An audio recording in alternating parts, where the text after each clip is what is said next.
सम्मा सम्बुद्धस्स नमो तस्स भगवतो अरहतो सम्मा सम्बुद्धस्स नमो तस्स भगवतो अरहतो सम्मा सम्बुद्धस्स। संपूर्ण विश्व को जिन्होंने सुख शांति का संदेश दिया, उन अरहत सम्यक संबुद्ध को त्रिवार अभिवादन करते हैं तथा उनका सद्धम्मा और सदा ही पावन पूजित भिक्षु भिक्षुनी संघ को भी त्रिवार अभिवादन करते हैं। आप सभी श्रद्धा संपन्न, शील संपन्न उपासक उपासिकाएं आप सभी के प्रति मंगल कामना करते हैं, आशीर्वाद करते हैं। संसार में जीवन की सच्चाई अगर जानना है तो वो हम जान सकते हैं तथागत के धम्म के माध्यम से ही, क्योंकि जो ताकत, जो सच्चाई, जो गहराई तथागत के धम्म में है, वह अन्य किसी भी ना संप्रदाय की विचारधारा में है और ना ही किसी अन्य धर्म में है। इसलिए जो भी व्यक्ति इस धर्म को हृदयंगम करता है, इस धर्म को जानने की कोशिश करता है, इस धर्म का पालन करता है, तो तथागत का जो धर्म है, ये तथागत का धर्म हर व्यक्ति को निराश नहीं करता। हर व्यक्ति को जितनी वो मेहनत करता है, जितना वो परिश्रम करता है, उसके मेहनत के अनुसार, उसके परिश्रम के अनुसार उस व्यक्ति को उसका फल जीवन में जरूर मिलता है। इसलिए तथागत कहते हैं, दुर्लभो मनुष्य जाति। इस संसार में अगर कोई जीवन श्रेष्ठ है, इस संसार में अगर कोई जीवन का बोध कर सकता है तो वो है मनुष्य, और वो है मनुष्य जीवन। मनुष्य के जीवन के सिवा इस संसार में अन्य किसी भी प्राणियों का जीवन श्रेष्ठ नहीं है, क्योंकि जो मनुष्य के पास एक अच्छा सा मन है, जिस मन का आकलन करके, जिस मन को जानकर हर इंसान अपने जीवन के हर समस्याओं को सुलझा सकता है, अपने जीवन को बहुत ही सुख और शांत आयाम दे सकता है। इसे हम एक उदाहरण के जरिए समझने की कोशिश करेंगे। भगवान के समय में एक व्यक्ति प्रवज्जा लेकर बुद्ध शासन में प्रविष्ट हुए। अब वह भंते हैं। ये भंते भगवान के पास जाकर भगवान को अभिवादन करके साधना का कर्मस्थान लेकर किसी अरण्य में गए और अरण्य में जाकर साधना करने लगे। काफी दिन तक, काफी मेहनत तक उन्होंने बहुत ही कड़ी साधना की। साधना करते करते उस भंते का चित्त भी बड़ा समाहित हुआ, शांत हुआ। लेकिन एक दिन उनके मन में एक सवाल उत्पन्न हुआ सवाल ये उत्पन्न हुआ कि इस संसार में सबसे श्रेष्ठ क्या है। अब इस सवाल का जवाब उन्होंने ढूंढने की अपने आप में बहुत कोशिश की, लेकिन उनको इस सवाल का जवाब नहीं मिला। और इस सवाल का जवाब नहीं मिला तो वो आगे अपनी साधना में प्रगति कर नहीं सके। इसलिए उन्होंने सोचा, इस सवाल का अगर जवाब कोई दे सकता है तो वो सिर्फ और सिर्फ तथागत सम्यक संबुद्धि दे सकते हैं। इसलिए मुझे उनके पास जाना होगा और ये पूछना होगा कि भगवान इस संसार में सबसे श्रेष्ठ क्या है। तो वह भंते अपने उस अधिष्ठान को छोड़कर भगवान के पास गए जहाँ भगवान थे। भगवान को अभिवादन करके एक और बैठे और उन्होंने ये सवाल पूछा, भगवान मैंने बहुत ही कड़ी मेहनत के साथ साधना की है, मेरा चित्त भी बड़ा समाहित हुआ है, लेकिन मेरे मन में एक सवाल उत्पन्न हुआ है जिसका जवाब मैं ढूंढ नहीं सका और जिसके कारण मैं आगे अपनी साधना भी नहीं कर सका। इसलिए मैं उस सवाल का जवाब मांगने के लिए आपके पास फिर से आया हूँ। भगवान, सवाल ये है कि मेरे मन में ये सवाल उत्पन्न हुआ कि संसार में सबसे श्रेष्ठ क्या है। भगवान ने उनकी ओर देखा,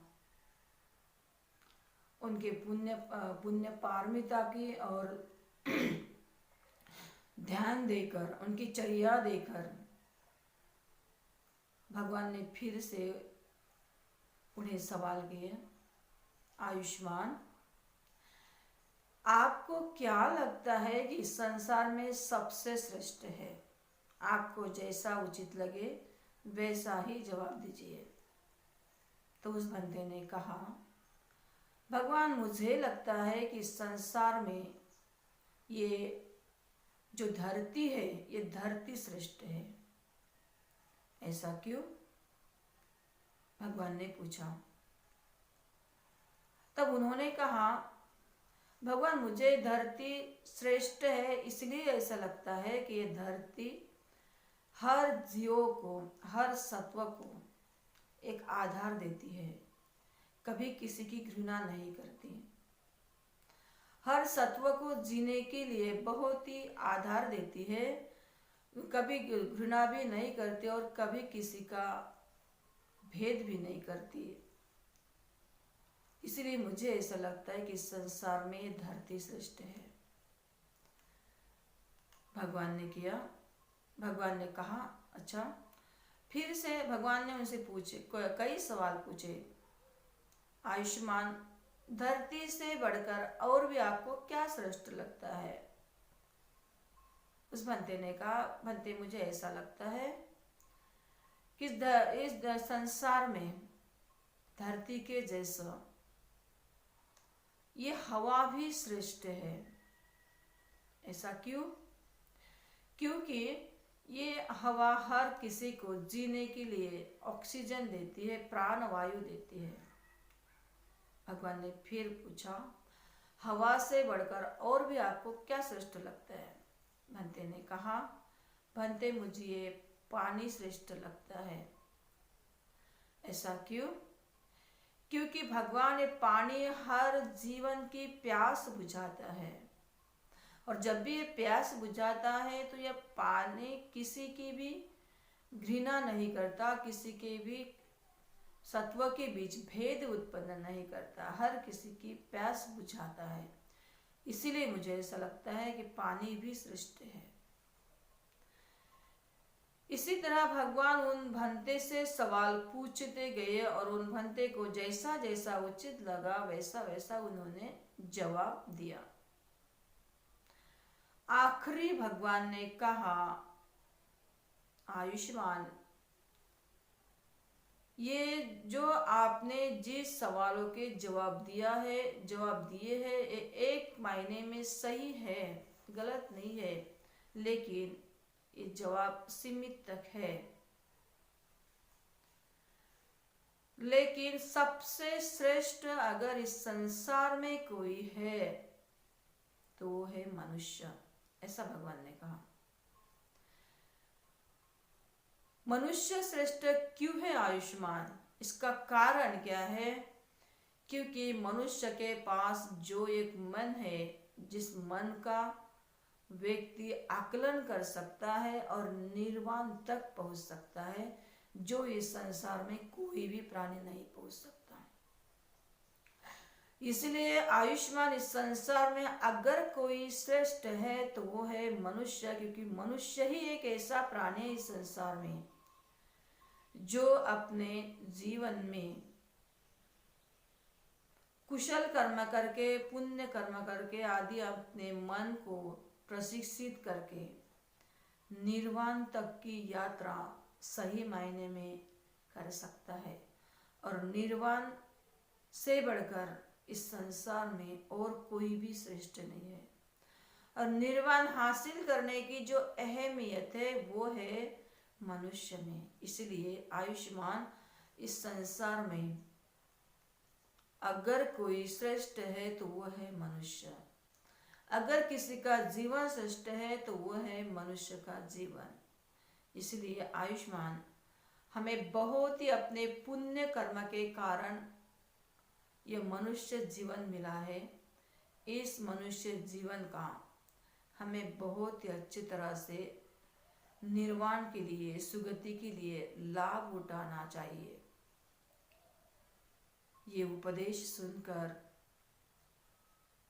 भंते कहने लगे, भगवान साधु साधु साधु, मैं तो आज बहुत ही धन्य हुआ। मैं आज इतना धन्य हुआ हूँ भगवान कि मुझे मेरे पुण्य के कारण एक मनुष्य जीवन मिला। दूसरी बात, मेरे ही पुण्य के कारण मैं इस बुद्ध शासन में प्रविष्ट हुआ, और मेरे ही पुण्य के कारण मुझे आप जैसे शास्त्र मिले, आप जैसे गुरु मिले, जिनके कारण आज मैं अपने इस मनुष्य जीवन को सफल होते हुए देख रहा हूँ, महसूस कर रहा हूँ।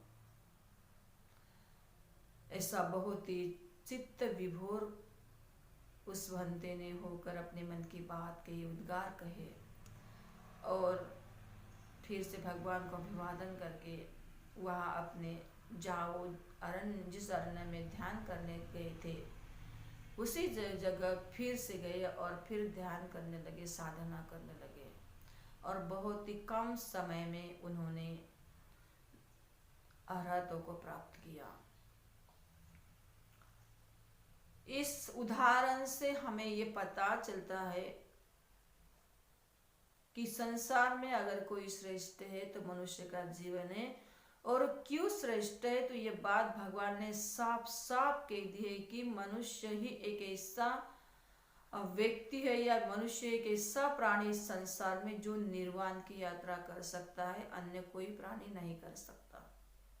ये बहुत ही महत्वपूर्ण तथागत ने उस भंते के साथ बातचीत की, चर्चा की, धर्म चर्चा की, उपदेश किया। तो हमें गौर करना चाहिए, हमें जो भी आज मनुष्य जीवन मिला है, ये मनुष्य जीवन हमें अपने पुण्य के कारण ही मिला है। हमारे ही कुशल कर्म के कारण हमें ये मनुष्य जीवन मिला है। और अब भी हम इस मनुष्य जीवन के प्रति नहीं जागे, अपने मन के प्रति नहीं जागे, तो ये हमारा मनुष्य जीवन ऐसा ही बेहोशी में व्यर्थ चला जाएगा। हम कुछ नहीं कर पाएंगे। जो करना है हम कभी कर नहीं पाएंगे, और जो नहीं करना है वो करके हम दुर्गति को प्राप्त हो जाएंगे। तो इसलिए भला इसमें है कि लोग क्या कहते, लोग क्या सोचते, लोग क्या करते हैं, इन सारी समस्याओं में ना उलझते हुए हम स्वयं के प्रति जागे, स्वयं के मन के प्रति जागे, स्वयं के जीवन के प्रति जागे। तो ये जो हमें मनुष्य जीवन मिला है, इस मनुष्य जीवन को हम सही मायने में सफल बना पाएंगे। और इस मनुष्य जीवन को अगर हम सफल बना पाएंगे तो इस जन्म मृत्यु की जो श्रृंखला है उसे तोड़ने में भी हम कामयाब हो जाएंगे। इसलिए भगवान कहते हैं जितना हो सके उतना अपनी क्षमता के अनुसार, अपनी क्षमता के अनुसार जितना हो सके उतना जल्दी हम जब भी स्वयं के प्रति जागते हैं, अपने प्रति जागते हैं, तो हमारे जीवन में एक अनोखी क्रांति घटित होती है, जिसके कारण हमारा आंतरिक भीतर का पूरा जगत बदल जाता है, हमारा जीवन बदल जाता है, हमारा मन परिवर्तन हो जाता है और हम सुख शांति को इसी जीवन में, इसी पल में महसूस कर सकते हैं। इसीलिए बेहोशी को जितना हो सके उतना त्यागना बहुत ही हमारे लिए मायने रखता है, बहुत ही अच्छा है। क्योंकि जीवन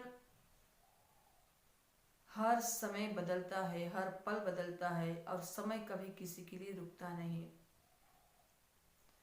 समय कभी भी रुकता नहीं किसी के लिए। एक अच्छा समय आएगा, एक अच्छा समय आएगा, ये जो हम बोलते या उसकी राह देखते हैं तो ये गलत है। अच्छा समय आएगा ये सोचने से या अच्छा समय की राह देखने के बजाय जो हमारे सामने, हमारे पास अभी इस पल में जो भी समय है, इस समय का सदुपयोग ले तो इसी पल, इसी समय को, इसी पल को हम अपने जीवन को बहुत ही कामयाबी बना सकते हैं, सफल बना सकते हैं। क्योंकि भगवान कहते हैं जीवितं अनियतं मरणं नियतं। साधारण व्यक्ति ये नहीं जानते कि पुनः दोबारा जन्म होगा या नहीं होगा, लेकिन हर कोई जानता है कि संसार में अगर जन्म हुआ है तो कभी ना कभी मृत्यु आएगी। मृत्यु आने से पहले अगर हम अपने जीवन को जान पाएंगे, अगर अपने मन को जान पाएंगे, इस मनुष्य जीवन की जो भी एक अच्छाई है उसे हम समझ पाएंगे, तो मृत्यु आने से पहले ही हम अपने जीवन में जो करना चाहते थे वो कर पाएंगे। हमें मृत्यु आने के बाद या मृत्यु का सामना करते समय कोई घबराहट नहीं होगी, हम घबरा नहीं जाएंगे, हम आसानी से मृत्यु पर भी विजय पा सकते हैं। इसलिए हम बहुत ही स्वयं को पुण्यवान समझना चाहिए क्योंकि हमें मनुष्य जीवन मिला है। दूसरी बात, हमने स्वयं को पुण्यवान इसलिए भी समझना चाहिए कि मनुष्य जीवन मिलने के बाद हमें तथागत का धम्म, तथागत के संघ की शरण और तथागत की शरण, हमें त्रिरत्न की शरण मिली है। हमारा जीवन त्रिरत्न में प्रविष्ट हुआ, ये हमारे जीवन में बहुत ही अनमोल, जिसे हम संधि कहते हैं या फिर ये बहुत ही अनमोल हमारे जीवन की बहुत ही अच्छी, जो जिसके कारण हमारा जीवन बदल सकता है, जिसके कारण हम अपने जीवन को जान सकते हैं। ऐसा अवसर, ऐसा समय हमारे जीवन में मिला है, तो इस समय का सदुपयोग ले और जो मनुष्य हमें जीवन मिला, इस मनुष्य जीवन का सही मायने में लाभ उठाने में, इस मनुष्य जीवन जानने में अपनी कोशिश करिए, अपने जीवन को सफल बनाए, अपने जीवन को जाने। और इस दुर्लभ मनुष्य जाति, जब तथागत ने कहा है कि इस संसार में अगर कोई चीज दुर्लभ है तो वह है मनुष्य का जीवन। इस मनुष्य के जीवन को सही मायने में जानने की कोशिश करिए। आप सबका मंगल हो, सभी सुख शांति के साथ जिए, धर्म के साथ जिए, सभी को दीर्घायुष्य मिले। भवतु सब मंगलम, भवतु सब मंगलम। अभिवादनशीलस्य नित्यं वद्दापचायिनो चत्तारो धम्मा वर्धन्ति आयुवन्नो सुखं बलं आयुरारोग्य संपत्ति सग्ग संपत्ति मेव च ततो निब्बान संपत्ति मिनाते समे।